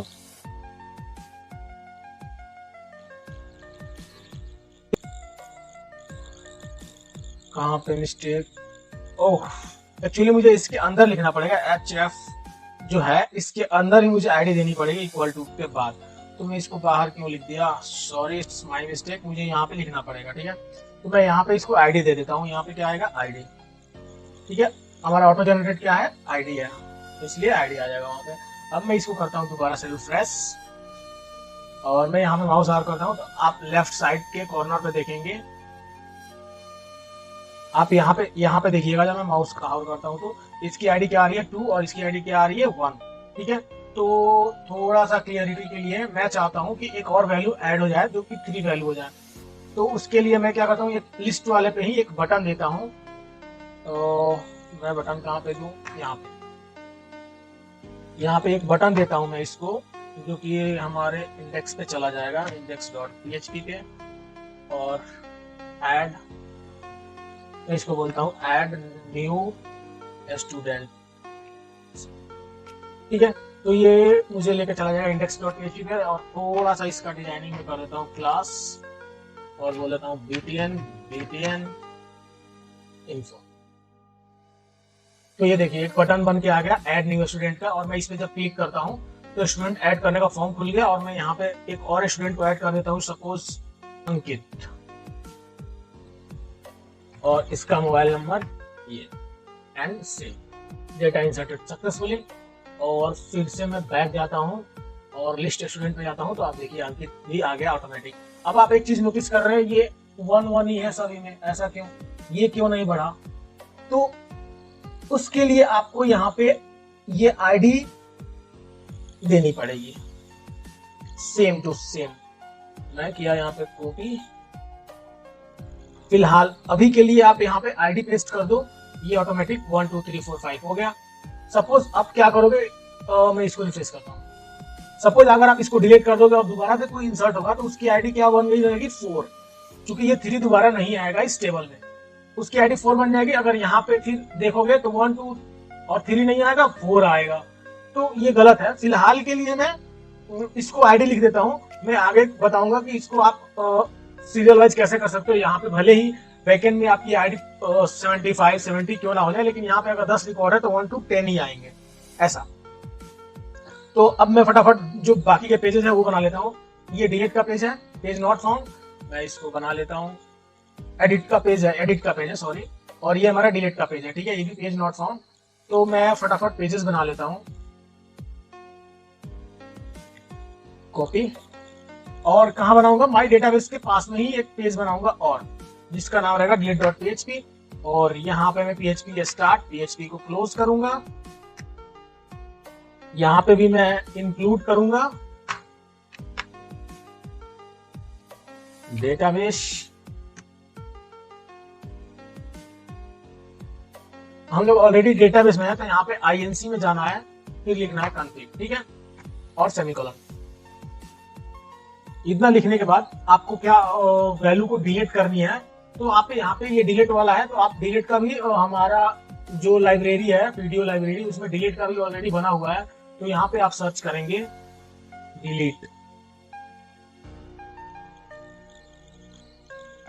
डिलीट रिकॉर्ड नाम को आपको मिल जाएगा। और ये डिलीट जो फंक्शन है उसको चाहिए टेबल का नाम, वेयर कंडीशन और आईडी, तो ये उस पर्टिकुलर आईडी को डिलीट कर देगा हमारे डेटाबेस टेबल से। ठीक है, तो मैं इस डिलीट नाम के फंक्शन को उठा के ले आता हूं इधर,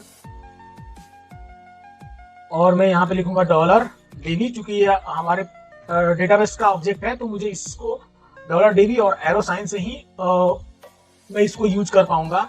और मैं यहाँ पे सेमीकोलन लगा देता हूँ, और इसका रिक्वायर्ड पैरामीटर क्या क्या थे, इसको चाहिए टेबल का नेम, तो मैं टेबल का नेम दे देता हूं। और इस बार मैं पक्का कॉपी पेस्ट करूंगा, कॉपी कर लिया और यहाँ पे पेस्ट कर दिया। ठीक है, एंड दूसरा क्या चाहिए इसको, वेयर कंडीशन, किस कंडीशन पे इसको वैल्यू को डिलीट करनी है, यानी कि प्राइमरी की।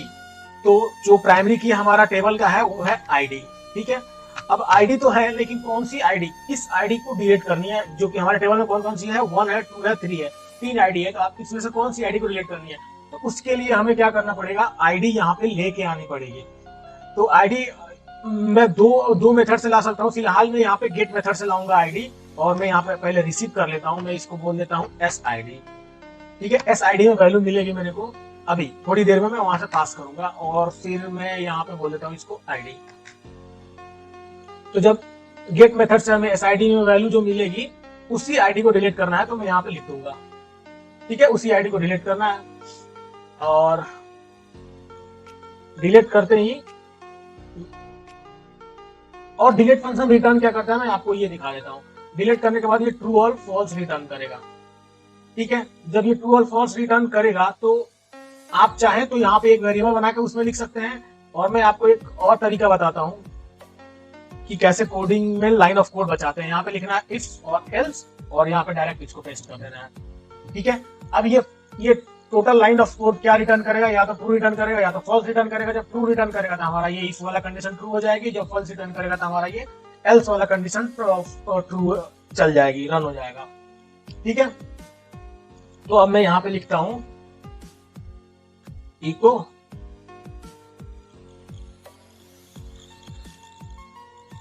रिकॉर्ड डिलीटेड सक्सेसफुली, और जो मेरा दूसरा होगा इको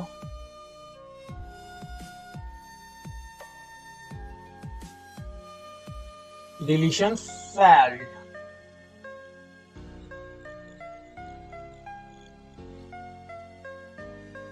ठीक है, अब मैं बताता हूं आपको गेट मेथड से इस पेज को डिलीट डॉट पीएचपी को कैसे वैल्यू भेजते हैं। कहां से भेजना है आपको? लिस्ट से भेजना है। तो आपको लिस्ट से भेजना है, तो जैसे आप देख रहे हैं ये गेट मेथड से ही वैल्यू भेज रहा हूं मैं, यानी कि आईडी जो जाएगी गेट मेथड से ही जाएगी। क्वेश्चन मार्क लग गया यानी कि यूआरएल में वैल्यू मिलेगी। तो मैं सेम इसको कॉपी करूंगा यहां से यहां तक और यहां पे पेस्ट कर दूंगा। और वैल्यू डिलीट ना हो इसके लिए मैं यहाँ पे लगाता हूँ डाई। डाई नाम का एक पीएचपी में फंक्शन होता है जो कि वैल्यू एग्जीक्यूशन को रोक देता है। ठीक है, एक ब्रेक होता है जो कि फॉर लूप या कोई लूप चल रहा है उसको ब्रेक करता है, लेकिन डाई क्या करता है? पूरे पेज के एग्जीक्यूशन को रोक देगा, यानी कि इससे आगे हमारा कोड रन नहीं होगा। भले ही मैं उसको कमेंट करूं या ना करूं, लेकिन इसके आगे कोड रन नहीं होगा। तो मैं यहाँ पे लिख दूंगा इको, और मैं इसलिए डाई लगाया हूं ताकि मैं देखना चाहता हूं कि आईडी में वैल्यू आ रही है कि नहीं। ठीक है, अब मैं करता हूं इसको रिफ्रेश, मैं करता हूं डिलीट पे click, delete.php $id not found. ऐसा क्यों भैया? क्योंकि बार बार हम एक ही गलती करते हैं। हमारा सारा ये फाइल्स किसमें है? डेटाबेस के अंदर है, तो यहाँ पे हमें डेटाबेस लिखना पड़ेगा। ठीक है, और कॉपी कर लो और यहाँ पे भी डेटाबेस लिखना पड़ेगा। ठीक है, अभी एडिट वाला भी बना लेता हूं मैं। देखिए डिलीट यहाँ पे है और एडिट वाला भी मैं बना लेता हूँ। डेटाबेस के अंदर मैंने गया यहाँ पे edit.php, इसको भी बना लिया। फिलहाल इसकी कोडिंग करते हैं थोड़ी देर में एडिट की, और मैं यहाँ पे करता हूँ इस बार दोबारा से डिलीट पे क्लिक। अब देखिए 1 वैल्यू मिल गई मेरे को। अब मैं तीसरा जो आईडी है उस पर क्लिक करता हूँ, ये देखिए 3 वैल्यू मिल गई मेरे को, यानी कि जो, और आपको दिखाता हूँ मैं यूआरएल में SID में 3 जा रहा है। जब जा रहा है तभी हम लोग यहाँ पे रिसीव कर पा रहे हैं delete.php पे। तो आई होप आपको समझ में आ गया होगा कि हम कैसे गेट मेथड से वैल्यू भेज के यहाँ पे रिसीव करके डिलीट करना है। ठीक है, और डिलीट का ये हमारा कमांड है और ये चल जाएगा। देखते हैं वैल्यू को डिलीट कर पा रहा है कि नहीं। मैं रिफ्रेश करता हूँ और मैं यहाँ पे करता हूँ 3rd नंबर को डिलीट। ये देखिए रिकॉर्ड डिलीटेड सक्सेसफुली। और मैं दोबारा से बैक आता हूँ तब भी ये मेरे को वैल्यू मिल रही है।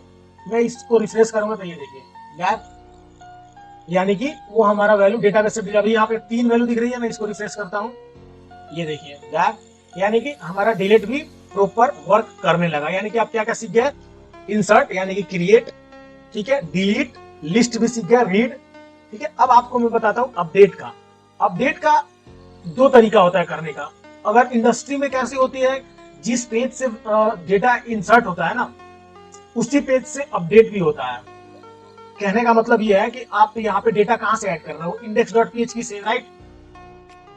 तो जब आपको अपडेट भी कराना है ना, तो index.php से ही अपडेट कराना है, यानी कि दोनों फंक्शन सेम पेज से चलेगा। तो अभी पीएचपी में, मैं कोर पीएचपी में काम कर रहा हूं, तो अभी मैं आपको अलग अलग इसलिए बता रहा हूं कि समझ में आए।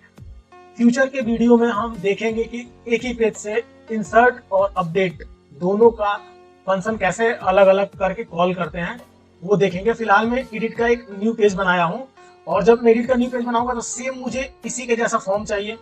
ठीक है, तो मैं इसको कॉपी कर लेता हूं और मैं अपना एडिट वाले में पेस्ट कर लेता हूं। ठीक है, अब मैं एक बार लिस्ट पे आ गया और यहाँ पे मैं जब एडिट पे क्लिक करता हूँ तो आप देखिए वैसा ही फॉर्म मेरे को देखने को मिल गया। ठीक है, जैसा हमारा इंसर्ट का फॉर्म है, और यहाँ पे सेव का बटन है, तो मैं इसको कर देता हूँ अपडेट का बटन, अपडेट। ठीक है, और हमारा लिस्ट वाला काम नहीं कर रहा है। क्यों नहीं कर रहा है? ओके, हमें यहां से एक बार लिस्ट पे अगर चाहिए तो हमें बैक जाना पड़ेगा, क्योंकि एडिट हमारा एक तरह से डेटाबेस की फाइल्स है जिसमें हमारे डेटाबेस की क्वेरी को एग्जीक्यूट करना है।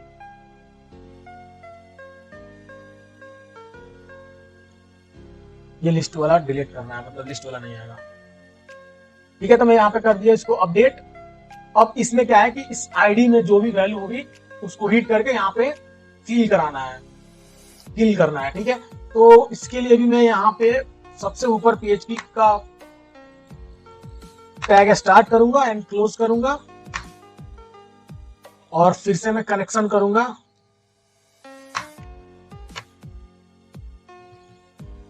और ये हम डेटाबेस के अंदर है तो INC चाहिए और INC के अंदर config, ठीक है। ये हमारा कनेक्शन बन गया। अब मुझे वैल्यू सिंगल रिकॉर्ड की चाहिए, तो आप देखेंगे database.php में इसका भी ऑलरेडी फंक्शन बना हुआ है, यानी कि हमारे क्लास का ऑब्जेक्ट बना हुआ है, जिसको मैं बोलूंगा सिंगल रो।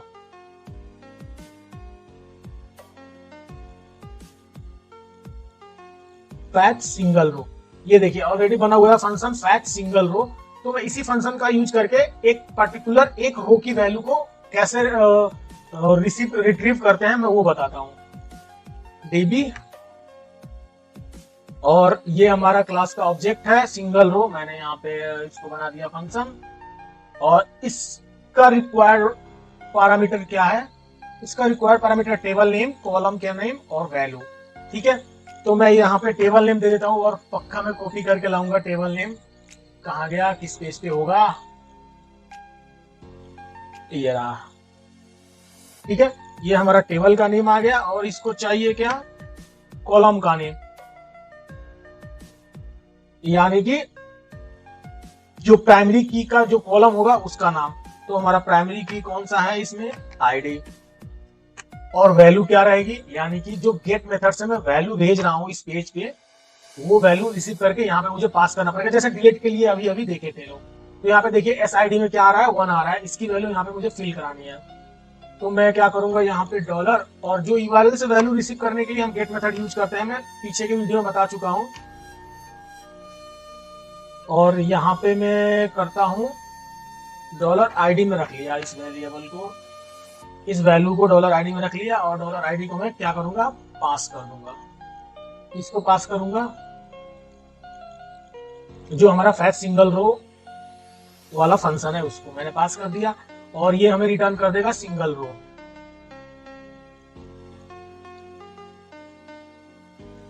यानी कि आप इससे क्या होगा, आप क्वेरी नहीं लिखे, आप चाहे तो क्वेरी भी लिख सकते हैं, सेलेक्ट स्टार फ्रॉम टेबल का name where ID is equal to this. आप चाहे तो ये भी लिख सकते हैं, और अगर आपको बना बनाया फंक्शन मिल रहा है तो आप इसको यूज कर लें। और मैं यहाँ पे करता हूँ डॉलर रिजल्ट में मैं ये वैल्यू रख लेता हूँ, जो भी वैल्यू मिलेगी, और मैं इसको एक बार प्रिंट करके देखता हूँ कि सच में वैल्यू मिल रही है या नहीं। मैं इसको करता हूँ पेज को रिफ्रेश, तो ये देखिए हमें एक सिंगल रो मिल रहा है, वो भी एसोसिएटिव एरे फॉर्मेट में। तो अब बस ये वैल्यू यहाँ से उठानी है, यहाँ पे सेट करा देनी है। तो इसको सेट कराने के लिए क्या होता है, हमें यहाँ पे ना वैल्यू लिखना पड़ता है। हर एक इनपुट टाइप फील्ड का एक वैल्यू होता है, तो हम वैल्यू लिखेंगे और वैल्यू में क्या करेंगे, PHP start, PHP close, echo, और जो ये हमारा RES है इसको कॉपी कॉपी करना है। इसको मैं फिलहाल के लिए कर देता हूँ कमेंट। कॉपी करने के बाद यहाँ पे आना है इको RES, और जो भी हमारा की है उसकी वैल्यू, ठीक है। स्टूडेंट नेम, देखते हैं स्टूडेंट नेम में आ रहा है कि नहीं। मैंने किया रिफ्रेश, तो ये देखिए कितना बड़ा है। ओके, आपको इसको रिसीव करना है तो पहले लिखना पड़ेगा 0 इंडेक्स। मैं बताता हूं क्यों। ये देखिए सुमित आ गया। अब मेरे को ये लाइब्रेरी यूज करते करते 2-2.5 साल हो गया, तो मुझे पूरा एक्सपीरियंस हो गया है कि कहाँ पे क्या प्रॉब्लम है। अब मैं बताता हूँ प्रॉब्लम क्या थी। जब मैं इसको प्रिंट किया था तो शायद आप लोगों ने ध्यान नहीं दिया, लेकिन मैं दिया था कि ये 0 इंडेक्स पे एक दूसरा एरे है, यानी कि सिंगल एरे जो है हमारा वो 0 इंडेक्स पे है पहले एरे के। तो मैं इसलिए एरे वाले वीडियो में बता चुका हूँ ये सारी चीजें कि कैसे मल्टी डायमेंशनल एरे को एक्सेस करते हैं। तो मैं इसीलिए यहाँ पे 0 लिखा था कि क्योंकि मेरा फर्स्ट जो एरे है वो 0 इंडेक्स पे है, तो यानी कि 0, और उस एरे का जो मेरा स्टूडेंट नेम जो एसोसिएटिव एरे का की है वो दे दिया मैं। तो यानी कि इसको 2 डायमेंशनल एरे बोलते हैं और इसकी वैल्यू ऐसे ही रिट्रीव करते हैं। तो मुझे मिल गया स्टूडेंट नेम और सेम मैं इसको कॉपी करता हूँ और यहाँ पे पेस्ट करूंगा और यहाँ पे मैं क्या बोलूंगा, मोबाइल नंबर।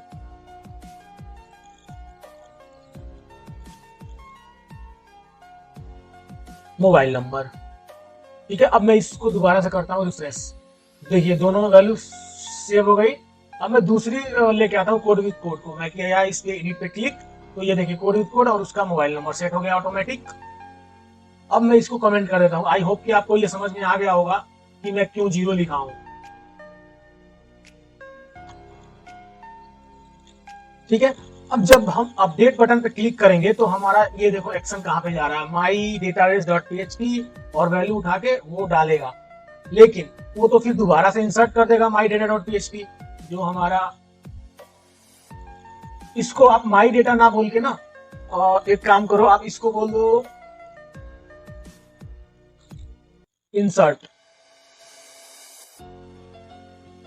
डॉट php, ठीक है। अब जाके आपको इंडेक्स पे भी चेंज करना पड़ेगा, इंसर्ट डॉट php। तो ये एक तरह से आपका इंसर्ट हो गया, ये एडिट हो गया, ये डिलीट हो गया। तो उसी तरह से आप एक और बना लो, अपडेट डॉट php, ठीक है।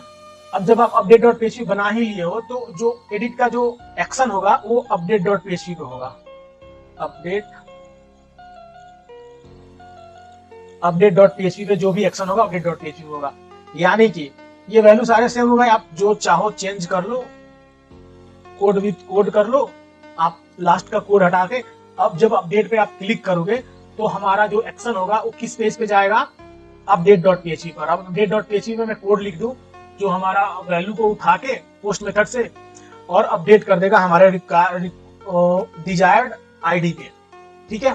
तो मैं PHP को स्टार्ट और PHP को क्लोज करता हूँ टैग, और यहाँ पे सबसे पहले मुझे डेटाबेस का कोई सा भी एक्शन करने से इंक्लूड करना पड़ता है मेरे को। तो मैं डेटाबेस को इंक्लूड करूंगा और ऑलरेडी मैं डेटाबेस के अंदर हूँ तो मुझे सिर्फ जाना है INC में और INC के अंदर कॉन्फिग में, ठीक है। यानी कि डेटाबेस कनेक्शन यहाँ पे आ गया। अब जब अपडेट की बात करते हैं तो मैं आपको बता दूं कि ये जो डेटाबेस डॉट php है, और एक मिनट में अपडेट भी खोल लेता हूँ। ये डेटाबेस डॉट php है, इसमें अपडेट का भी ऑलरेडी ऑब्जेक्ट बना के ये रखा है क्लास। तो मैं आपको बताता हूँ यहाँ पे आप मल्टीपल टेबल को एक साथ अपडेट कर सकते हैं, सिंगल टेबल को एक साथ अपडेट कर सकते हैं, सारे क्लास बना बनाया आपको मिल जाएगा। ये देखिए अपडेट का क्लास मिल गया आपको, जिसमें क्या इसके पैरामीटर क्या क्या रिक्वायर्ड है, टेबल के नेम, डेटा चाहिए, आईडी चाहिए और आईडी की वैल्यू चाहिए। आईडी बोले तो प्राइमरी की चाहिए, इसको किस रो को अपडेट करना है। तो मैं क्या करता हूं, इस फंक्शन को कॉपी करता हूं, अपडेट पे जाता हूं, यहाँ पे मैं db क्लास को यूज करूंगा और इसका ऑब्जेक्ट है मेरा अपडेट, और अपडेट को 4 पैरामीटर चाहिए, ये बात मेरे को पता है। तो मैं फर्स्ट पैरामीटर इसको टेबल का नेम दे देता हूं। दूसरा पैरामीटर क्या चाहिए इसको, सॉरी ये नहीं होगा, ये दूसरा पैरामीटर चाहिए प्राइमरी की, जो कि हमारा आईडी है नहीं। दूसरा पैरामीटर चाहिए इसको डेटा, और डेटा कैसा चाहिए, एसोसिएटिव एरे, एसोसिएटिव एरे में ही इसको डेटा चाहिए। तो एसोसिएटिव एरे में ऑलरेडी इंसर्ट वाले पे बना चुका हूं, तो मैं क्या करता हूं, इसको यहां से कॉपी कर लेता हूं और अपडेट वाले में पेस्ट कर देता हूं, ठीक है।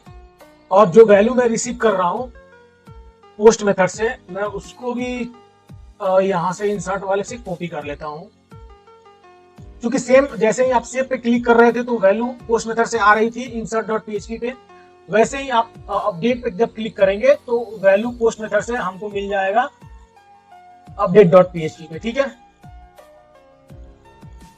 यहाँ पे मिलने के बाद मैं एक एसोसिएटिव एरे बनाया और इसका जो सेकंड पैरामीटर रिक्वायर्ड था डेटा, तो मैं उसको डेटा दे देता हूं कि ये लो तुम्हारा डेटा।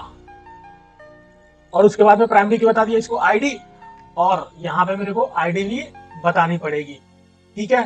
तो अब यहाँ पे आईडी कैसे भेजेंगे, क्योंकि हम तो यहाँ पे पोस्ट मेथड से वैल्यू भेज रहे हैं, तो आईडी कैसे भेजेंगे इस फॉर्म से और इस पेज पे update.php पे इनिट पेज से कैसे भेजेंगे, जो आईडी आपको यहाँ पे मिली है। तो उसके लिए आपको HTML में एक फील्ड आता है, इनपुट टाइप, इसको बोलते हैं हिडन। ये यही सब करने के लिए होता है हिडन, और इसकी वैल्यू मैं दे देता हूं आईडी। ये जो आईडी में मुझे वैल्यू जो रिसीव हुई है ये दे देता हूं इसकी वैल्यू। और कहां गया, ठीक है, ये दे दिया मैं इसकी वैल्यू, और मैं इसका नाम भी देना पड़ेगा ताकि मैं पोस्ट मेथड से इसको रिसीव कर पाऊं। तो इसका नाम रहेगा हमारा स्टूडेंट आईडी, स्टूडेंट आईडी। ठीक है, मैं इसको करके कॉपी, और यहाँ पे जैसे पोस्ट मेथड से 2 वैल्यू रिसीव कर रहा था, मुझे तीसरा वैल्यू भी रिसीव करना पड़ेगा। तो स्टूडेंट आईडी, और मैं यहाँ पे इसको आईडी बोल दूंगा। तो मुझे क्या हो गया, एक पर्टिकुलर स्टूडेंट का आईडी भी मिल गया, और मैं यहाँ पे इसका 4th पैरामीटर पास कर दिया अपडेट फंक्शन को। और अपडेट फंक्शन रिटर्न क्या करता है ये भी देख लेते हैं। अपडेट फंक्शन रिटर्न करता है ट्रू और फॉल्स। तो आप फिर से इसको वैसे ही यूज कर सकते हैं जैसे मैं डिलीट वाला अभी बताया हूं, यानी कि इफ एल्स इफ। ये दिया, इसको ट्रू आएगा तो ट्रू वाला कोड, फॉल्स आएगा तो एल्स वाला कोड। ठीक है, अब यहाँ पे मुझे लिखना है इको, सॉरी ECHO, इको, और यहाँ पे लिखेंगे डेटा अपडेटेड सक्सेसफुली। ठीक है, और इसी का मैं कॉपी बना लेता हूं, और यहाँ पे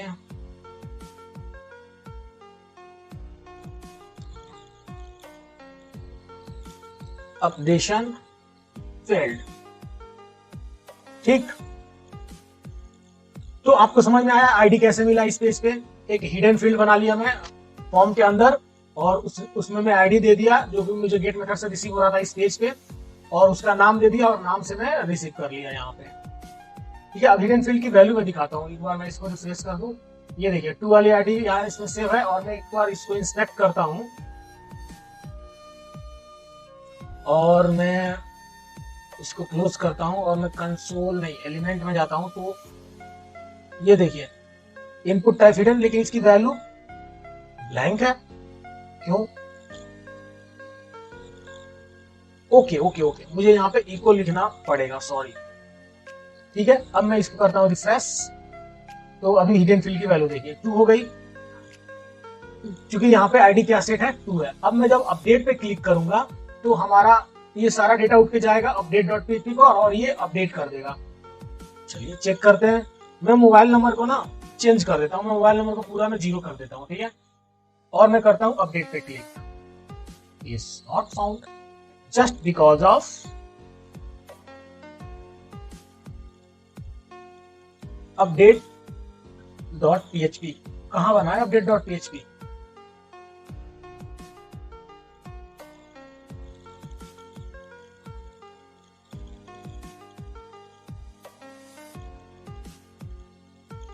ऑलरेडी हम डेटाबेस में है, तो हमें डेटाबेस लिखने की जरूरत नहीं है। ठीक है, अब मैं यहाँ पे एक बार दोबारा से बैक आता हूँ, क्योंकि ऑलरेडी हम डेटाबेस के अंदर है, तो हमें बस update.php लिखना था।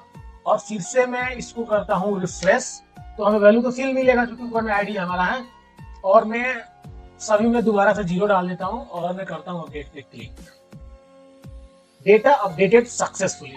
ठीक है, अब मैं जाके देखता हूँ यहाँ पे हमारा जो कोड विद कोड का था उसका नंबर चेंज हो जाना चाहिए। ठीक है, मैं इसको करता हूँ रिफ्रेश, तो ये देखिए नंबर चेंज हो गया,